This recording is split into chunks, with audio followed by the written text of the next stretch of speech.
बिस्मिल्लाहिर्रहमानिर्रहीम अस्सलाम वालेकुम। आज जो हम डिस्कस करने जा रहे हैं वो है जी zoology book from Miller Hall edition 4 का चैप्टर नंबर 19, जिसका नाम है the triploblastic acoelomate body plan. हम चैप्टर 19 के एमसीक्यूज फुल यूनिट एमसीक्यूज जो है उसको डिस्कस करने जा रहे हैं विद आंसर कीज। तो सबसे पहले एमसीक्यूज नंबर 1 है जी, which of the following is not an acoelomate, यानी इनमें से कौन सी स्पीशीज़ है या कौन से एनिमल है वो एसिलोमेट नहीं है। नंबर ए पे आ जाता है पोलिथेलिमेंट्स, नंबर 2 है नेमरेटी, थर्ड नंबर पे गैस्ट्रिक किया जाता है, नंबर 4 पे है टुबलेरिया। तो इसका जो राइट आंसर है वो है जो टुबलेरिया। टुबलेरिया जो है ये एसिलोमेट स्पीशी नहीं है। नंबर 2 पे आ जाता है MCQs, three important characteristics first appear in the acoelomate which of the following is not one of them, यानी कि उन्होंने बोला है कि जब हमने एसिलोमेट को डिस्कस किया था तो सबसे पहले इसकी थ्री करेक्टरिस्टिक्स जो थी वो अपेयर हुई थी, तो इनमें से वो कौन सी नहीं है। नंबर ए पे आ जाता है बायोलिटरल सिमिटी। आपको पता है जो एसिलोमेट्स एनिमल्स होते हैं या स्पीशीज़ होती है उनकी जो बॉडी होती है वो बायोलिटरल होती है शेप के लिहाज से। नंबर 2 पे आ जाता है एक ट्रू मिजोडर्म होती है, ये भी उसके बारे में सही है क्योंकि ये भी उसी की एक करेक्टरिस्टिक्स है कि उनकी जो बॉडी जो होती है उसमें मिजोडर्म होती है। और नंबर 3 पे आ जाता है एक्सीटरी सिस्टम। और नंबर 4 है जी नर्वस सिस्टम। जो बायोलिटरल सिमिट्री है ट्रू मिजोडर्म एंड नंबर 4 पे जो है वो नर्वस सिस्टम, ये तीनों करेक्टरिस्टिक्स जो है वो एसिलोमेट की है।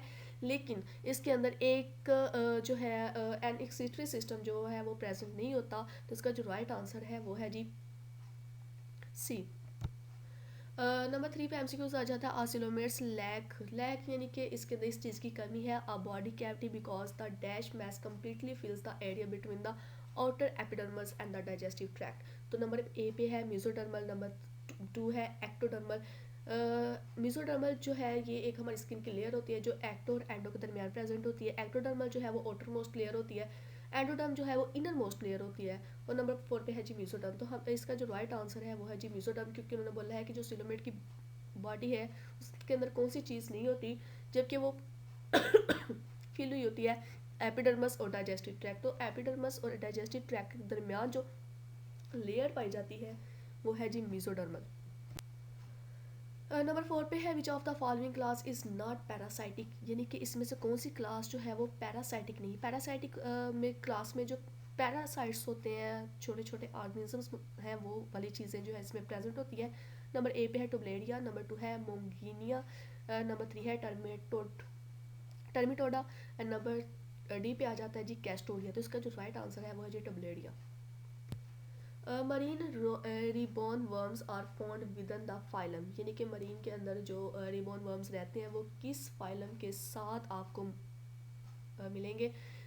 नंबर ए पे आ जाता है जी टुबलेरिया, बी है मोनोगिनिया, नंबर सी है निमरेटिया एंड नंबर 4 है जी गैस्ट्रिकिया। तो जो राइट आंसर है वो है जी निमरेटिया। नंबर 6 पे which of the following would you find either living a free living lifestyle or in the space between bottom sediments in fresh water, यानी कि उन्होंने ये पूछा है कि इनमें से कौन सा लिविंग और फ्री लाइफ मतलब कि कौन सा ऐसा मतलब जानवर है जो कि अपनी लाइफ जो है वो फ्रीली गुजारता है, मतलब अपने लाइफ स्टाइल उसका अपना फ्री है जहाँ पे मर्जी अपनी मर्जी के मुताबिक रह सकता है। लेकिन उन्होंने कहा है कि वो फ्रेश वाटर के बॉटम में सेडिमेंट्स के अंदर रह रहा है, तो इनमें से कौन सा है। नंबर ए पे उन्होंने बताया है कि गैस्ट्रोट्रेकिया है, बी पे बताया जी नेमरेटिया है, या मोनोगिनिया है, या टुबलेरिया है। तो इसका जो राइट आंसर है वो गैस्ट्रिकिया। गैस्ट्रिकिया जो है ये एक फ्री लिविंग एनिमल है जो कि फ्रेश वाटर के बॉटम में सेडिमेंट्स में अपनी लाइफ जो है वो गुजारता है। Sexual maturity in a larval body form is called, यानी कि जो सेक्सुअल मेच्योरिटी पे अगर कोई भी जानवर चला गया तो उसका जो लार्वा है बॉडी से सिक्रीट होने वाला लार्वा आप उसको क्या कहेंगे। इनकम्प्लीट ऑर्गेनाइजेशन कहेंगे, कंप्लीट ऑर्गेनाइजेशन, या हम कह सकते हैं कि पेडोमॉर्फोसिस है, या ये सारी चीज़ें हैं। तो पेडोमॉर्फोसिस उस लार्वे को हम नाम देते हैं जो सेक्सुअल मेच्योरिटी पे हमारी बॉडी से वो सिक्रीट होता है। नंबर 8 पे है characteristics of the phylum Platyhelminthes include all of the following except unusually flattened this dorsoventrally usually unsegmented worms incomplete gut many organ system present. इसका जो राइट आंसर है वो है जी many organ system present. Turbellarians that has no pharynx or digestive tract system, यानी कि टुबलेरियंस जिनके अंदर ना तो फेरेंक्स होता है ना ही उनके अंदर डाइजेस्टिव ट्रैक्ट होती है, तो हम उसको क्या कहेंगे, ट्राइक्लेडिया कहेंगे, या पोलीक्लेडिया कहेंगे, या एसियोला या मार्कोस्टोमीडिया। तो इसका जो राइट आंसर है वो है जी ए कोलिया।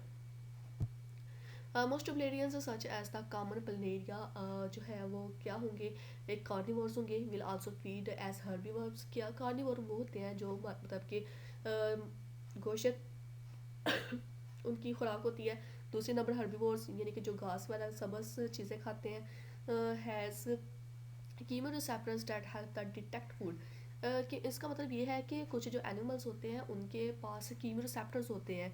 कीमोरिसेप्टर उन्हें क्या करते हैं कि उन्हें ये इंफॉर्मेशन प्रोवाइड करते हैं कि भाई आपकी फूड इस जगह पे है या इस तरफ आपकी फूड है, तो वो फूड को डिटेक्ट करते हैं और अपनी खुराक तक पहुंच जाते हैं, क्योंकि उनके अंदर केमिकल रिसेप्टर्स होते हैं, वो रिसेप्टर्स उन्हें अलर्ट करते हैं। और नंबर डी है ऑल ऑफ दिस। तो इसका जो राइट आंसर है वो ऑल ऑफ दिस, क्योंकि जो टिबलेरियंस हैं वो बेसिकली कार्निवोर्स भी होते हैं, हर्बीवोर्स भी होते हैं, और उनके पास कीमो रिसेप्टर्स भी होते हैं, वो अपनी खुराक तक खुद पहुंचते हैं। Which is not part of the protonephridial system in Artibliaria of nephrodiophore, flame cell, nephron, exit tube। इसका जो राइट आंसर है वो है जी निफ्रॉन।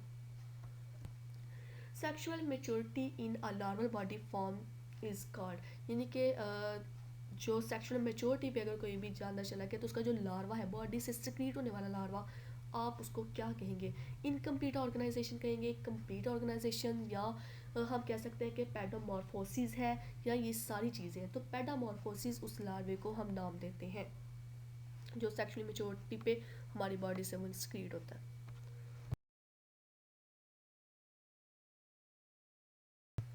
नंबर 13 पे है जी monogenetic frogs are so named because they have only one generation in their life cycle, have a life cycle where only one adult develop from one egg, are slowly external parasite, या both A and B. तो इसका जो right answer है वो है जी both A and B, क्योंकि जो मोनोजेनेटिक फ्रॉग्स होते हैं हम उसको ये नाम देते हैं कि इनके पास जो होती है वन जनरेशन होती है, पूरी लाइफ साइकिल में सिर्फ एक दफ़ा उन्होंने अपनी जनरेशन जो होती है उसको प्रोड्यूस करना होता है, और इनका जो लाइफ साइकिल होती है मतलब कि वो अपने एग तब डेवलप करते हैं जब वो अडल्ट हो जाते हैं।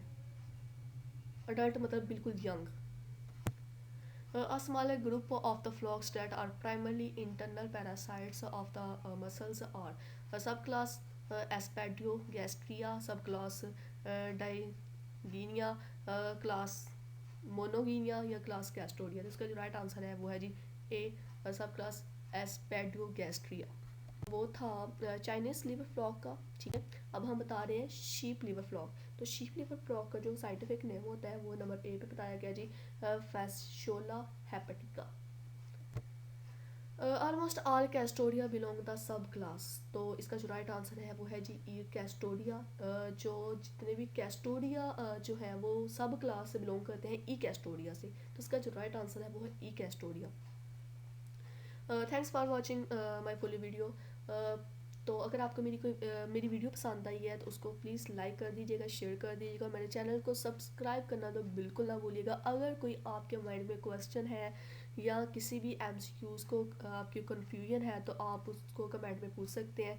ठीक है, अगर आपको किसी भी यूनिट के या बायो के 9th 10th फर्स्ट ईयर या सेकेंड ईयर के MCQs चाहिए, या जोलॉजी के चाहिए, बॉटनी के भी चाहिए, तो आप मुझे कमेंट में जो है उससे मांग सकते हैं, मैं आपके साथ शेयर कर दूँगी या उसकी एक वीडियो बना दूँगी। Thank you so much for watch.